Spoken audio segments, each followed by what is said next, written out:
মণ্ডলী, আমি আপনাদেরকে আজকে আমার এই লাইফ কিচেনে একটি মজার খাবার রান্না করে দেখাবো। সেটা হচ্ছে খাসি গোশত দিয়ে কালিয়া রান্না করে। তো আমি একটু ভিন্ন পদ্ধতিতে করব, তাই আমি আপনাদেরকে দেখানোর চেষ্টা করছি আমি কিভাবে করব খাবারটি রান্না। তো খাসি গোশের সেই কালিয়ার জন্য আমাকে যা নিতে হয়েছে, এখানে আমি নিয়েছি প্রায় 2 কেজির মতন খাসির গোশ। আমি কুটে বেছে ধুয়ে পরিষ্কার করে আমি রেখে দিয়েছি এখানে অলরেডি। আর এখানে আমি নিয়েছি 1 কাপ পরিমাণের সরিষার তেল। এখানে নিয়েছি আমি একটি বড় পেঁয়াজ, এরকম করে ডাইস করে নিয়েছি, 2টো কাঁচামরিচ। এখানে আমি নিয়েছি 2 টেবিল চামচ পরিমাণ আস্ত জিরা। এখানে নিয়েছি আমি গরম মশলা, এলাচ, দারচিনি, লবঙ্গ। এখানে হচ্ছে 4টা মিডিয়াম সাইজের আলু, সেটাকে আমি সিদ্ধ করে একটু আধা ভাঙা করে রেখে দিয়েছি। এখানে হচ্ছে 1 চা চামচ পরিমাণ তেজপাতার গুঁড়া। এখানে হচ্ছে হলুদের গুঁড়া, মরিচের গুঁড়া, রসুনের গুঁড়া, আদার গুঁড়া, আর এখানে 2টো টমেটো আমি ডাইস করে রেখে দিয়েছি। আর আমি এখন তাহলে শুরু করছি। রান্নাটা আমি কীভাবে করবো সেটি আমি আপনাদেরকে দেখানোর চেষ্টা করবো। আমি একটি হাঁড়ি দিয়েছি চুলাতে, হাঁড়িটি একটু গরম হয়ে গিয়েছে। এখন তার ভিতরে আমি তেলগুলো ঢেলে দেবো।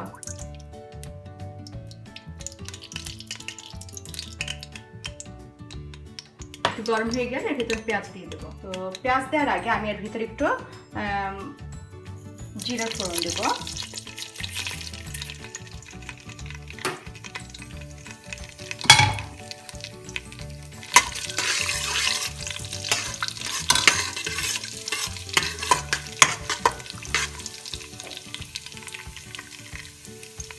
জিরাটা হালকা ভাজা হয়ে গিয়েছে, এখন আমি এর ভিতরে পেঁয়াজগুলো দিয়ে দেবো।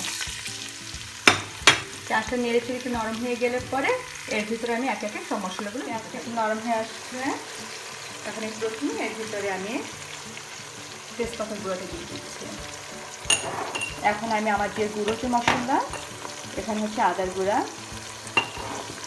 1.5 টেবিল চামচ আমি নিচ্ছি। রসুনের গুঁড়ো আমি 1.5 টেবিল চামচ নেব। আপনারা যদি ফ্রেশ নেন তাহলে 2-3 চামচের মতন আপনাদের দিতে হবে, পরিমাণটা বেশি রাখতে হবে ফ্রেশ নিলে পরে মশলার। আধা টেবিল চামচ আমি হলুদের গুঁড়া নিচ্ছি, আধা টেবিল চামচ মরিচের গুঁড়া নিচ্ছি। সামান্য একটু পানি দিয়ে আমি মশলাটাকে ভুনে নিতে হবে ভালো মতন।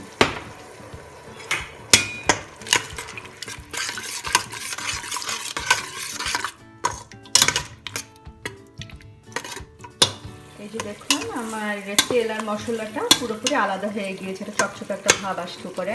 তো মশলা কষানো হয়ে গিয়েছে, এখন আমি গোশগুলো দিয়ে দেবো।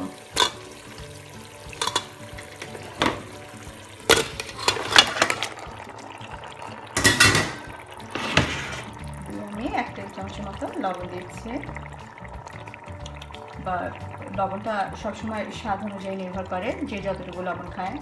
প্রতিটা মশলাই অবশ্য সবার স্বাদ অনুযায়ী নির্ভর করে, বিশেষ করে মরিচ এবং লবণ। আর অন্য সব মশলার মাপটা একটু ঠিক রাখলে পরে খাবারের যে আসল যে স্বাদটা সেটা ঠিক রাখা যায়। এখন আমি এর ভিতরে এই যে গরম মশলাগুলো, এটাকে আমি একটু পাটাতে আমি ছেঁচে নিয়েছি যেন এর স্মেলটা খুব তাড়াতাড়ি বের হয়ে আসে। তাই এখন একটু নাড়াচাড়া দিয়ে এখন আমি ঢেকে দেবো এবং পানি ওঠা পর্যন্ত আমি অপেক্ষা করবো। খাসি গোশে কি অবস্থা, এই যে পানি উঠে গিয়েছে।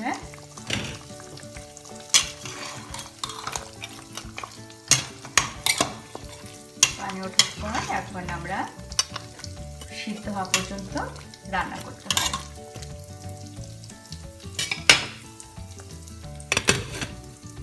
আমার এই খাসি গোশটা আমার কাছে মনে হচ্ছে দেখে যে এটা 75% এটা সিদ্ধ হয়ে গেছে। এখন আমার কিছু বাকি আছে। তো এই অবস্থাতে আমি টমেটোগুলো দিয়ে দিচ্ছি, আর যে আলু আমার ভেঙে রাখা ছিল ওই আলুগুলো আমি এর ভিতরে দিয়ে দেবো।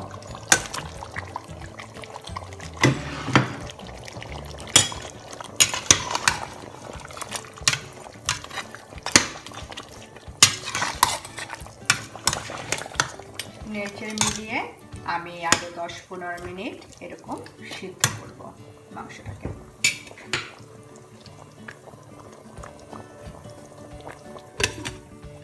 কাঁচা মশলাটাকে দিয়ে দিচ্ছি।